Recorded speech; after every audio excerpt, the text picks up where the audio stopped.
I was like looking at their faces and wondering, like, is this a joke? Because they weren't hurting me. They swung at me and missed right here.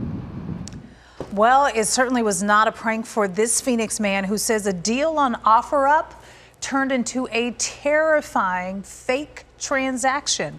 It happened last night in Central Phoenix. The buyer, who thought he was getting a Christmas present for his nephew, was almost robbed. Phoenix police is now investigating and warning others about in-person transactions this holiday season. David Cottabiano is live from where this happened at 10th Street and Camelback. Hey, David.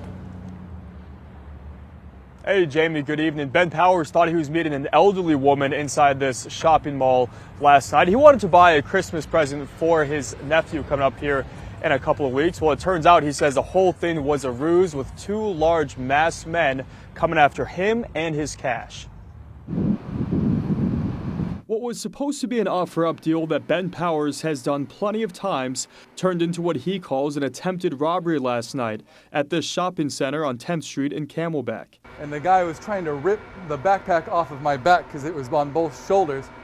And I was able to push him back and use my weight to go forward and hit the guy square in the eye socket. Powers says he thought he was buying his nephew's Christmas present here, $1,400 for a MacBook.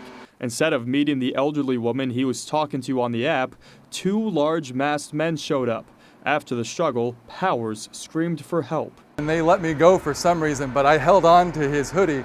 I squared up and I yelled, help, like as loud, as manly as I could muster. I yelled, help, call the police. If you're making a deal with somebody through an app like that and something doesn't seem right, there's a chance that it's not. Phoenix police, now investigating what happened to Powers, has some tips for some other people who are trying to get a bargain through apps this holiday season. I always encourage people to do it during business hours or a normal time of day and in a public place. In public place and defined as people are around. Should people do these deals alone? I always recommend go in pairs. At the time, Powers felt good about meeting here since there was foot traffic and it was well lit, but he admits he should have done the deal in daylight, as well as dug deeper into the seller's lack of history on the app. I bought so many things on OfferUp that I had gotten complacent and wasn't looking at the red flags because they were there.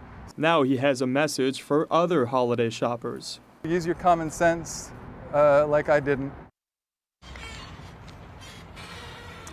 And Ben told me that luckily last night he left his wallet and that $1,400 at home. So either way, those criminals did not get that money. He says he's going to continue using the app. He's just going to be much more careful next time, guys. Back to you in the studio.